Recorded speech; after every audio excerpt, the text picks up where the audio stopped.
Voici une liste de 15 des plus grosses cités HLM en France, construites pendant les 30 Glorieuses pour répondre à l'urgence de la crise du logement après la Seconde Guerre mondiale. 43% se concentrent dans la région parisienne. Ces grands ensembles ont permis un accès au confort moderne par les ouvriers des banlieues ouvrières, les habitants des habitats insalubres, les rapatriés d'Algérie et la main-d'œuvre des grandes industries. L'esthétique n'étant pas la priorité des architectes, il fallait loger le flux de travailleurs émigrés ou non se pressant alors aux portes de Paris. Les années 50 jusqu'aux années 70, la France est le seul des pays capitalistes occidentaux à avoir choisi massivement les bars et les tours pour résoudre la crise du logement. La ghettoisation, l'urbanisme ségrégatif et la faillite de la politique des villes, le manque d'entretien des bâtiments, de commerce, de transport, d'insonorisation et de vie de quartier sont les raisons d'une crise sociale profonde à partir des années 80. Top 15. Les Minguettes, situées au sud de Lyon, cette vaste cité a été construite dans les années 60. Elle est connue pour ses grands ensembles et a été le théâtre des premières émeutes urbaines en 1981. Les Minguettes sont régulièrement associées à des problèmes de criminalité et de pauvreté, mais des efforts de réhabilitation ont été entrepris pour améliorer la situation. Les 4000. La cité des 4000 est l'une des plus emblématiques de la banlieue parisienne. Construite dans les années 1960, ce quartier a longtemps souffert de problèmes de délinquance et de précarité. Une grande partie du quartier a été démolie et reconstruite dans le cadre de projets de rénovation urbaine. La Grande Borne. Construite entre 1967 et 1971, la Grande Borne est connue pour son architecture atypique, avec ses formes courbes et colorées. Cependant, le quartier a rapidement rencontré des problèmes sociaux avec un taux de chômage élevé et des incidents de violence. Des opérations de rénovation sont en cours pour redynamiser le quartier. Le Chêne Pointu. Ce quartier a acquis une notoriété nationale lors des émeutes de 2005.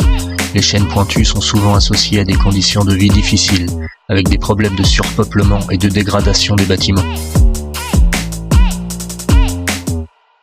Les Bosquets. Ce quartier est également connu pour son rôle dans les émeutes de 2005. Les Bosquets ont été marqués par de nombreux incidents violents et des tensions sociales. Des projets de rénovation sont en cours pour transformer le quartier.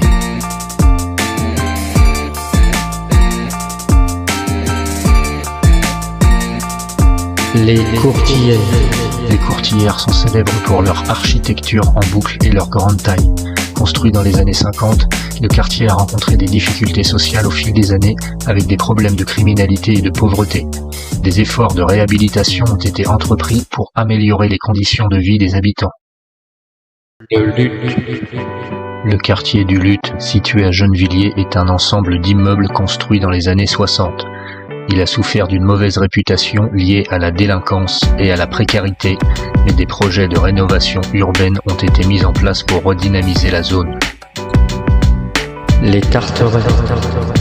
Le quartier des Tarterets est souvent cité pour ses problèmes de violence et de trafic de drogue. Ce grand ensemble de logements sociaux a été construit dans les années 60 et a connu de nombreuses difficultés sociales au fil des années. Des actions sont entreprises pour améliorer le cadre de vie des habitants.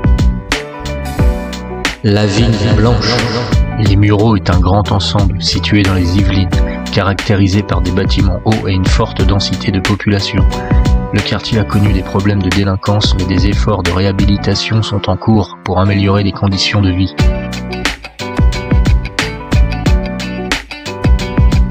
Le Val-Fouré. Le Val-Fouré est l'un des plus grands quartiers d'habitat social en France. Construit dans les années 60, il a été marqué par une dégradation rapide et des problèmes sociaux importants. Le quartier a fait l'objet de nombreux plans de rénovation pour améliorer le cadre de vie. La Dame Blanche. Le quartier de la Dame Blanche, situé à Gonesse, dans le Val d'Oise, est un ensemble de grandes barres d'immeubles développés dans les années 60. C'est un quartier dense marqué par la précarité et le chômage, la délinquance et une certaine marginalisation. Des projets de rénovation et de réhabilitation ont été entrepris pour améliorer et revitaliser les conditions de vie des résidents. Les Francs-Moisins. Le quartier emblématique est l'un des plus sensibles de Saint-Denis. Développé dans les années 60 et 70, il abrite des immeubles, bars et tours. C'est un quartier dense avec un fort taux de chômage qui est régulièrement confronté à des problèmes de criminalité, de trafic de drogue, de violence et d'incivilité. Des projets de rénovation et de réhabilitation ont été initiés pour améliorer les conditions de vie. Les 3000. Construit dans les années 60, Les 3000 à Aulnay-sous-Bois, également connu sous le nom de Rose des Vents, est souvent mentionné pour ses problèmes de sécurité, avec une forte présence de trafic de drogue et des actes de violence récurrents, du chômage et de la précarité. La répétition des bâtiments en font un paysage urbain typique des banlieues construites pendant les 30 Glorieuses. Des efforts sont faits pour la réhabilitation, l'amélioration et la création de nouveaux équipements publics pour améliorer le cadre de vie. L'Abreuvoir. La cité de l'Abreuvoir dans le 93 a été construite entre 1956 et 1963. Les bâtiments aux formes courbes et ondulées lui donnent une identité forte. Elle est l'œuvre de l'architecte Émile Aillot. C'est l'un des quartiers les plus défavorisés de Bobigny, avec un fort taux de délinquance, de pauvreté et des problèmes de trafic de stupéfiants. Plusieurs programmes de rénovation et de réhabilitation ont été mis en place pour renforcer la cohésion sociale. Le Clos Saint-Lazare. Le Clos Saint-Lazare à Stein a été construit dans les années 1950 et 1960. C'est un grand ensemble de béton avec des tours et des barres d'immeubles. Le quartier est dense avec peu d'espace vert à l'origine, ce qui contribue à une impression d'enclavement pour les résidents. Cette cité est l'une des plus connues de Stein pour ses problèmes de violence urbaine et de trafic de stupéfiants. Le quartier a subi plusieurs vagues de rénovation et les problèmes persistent. Les architectes des 30 Glorieuses.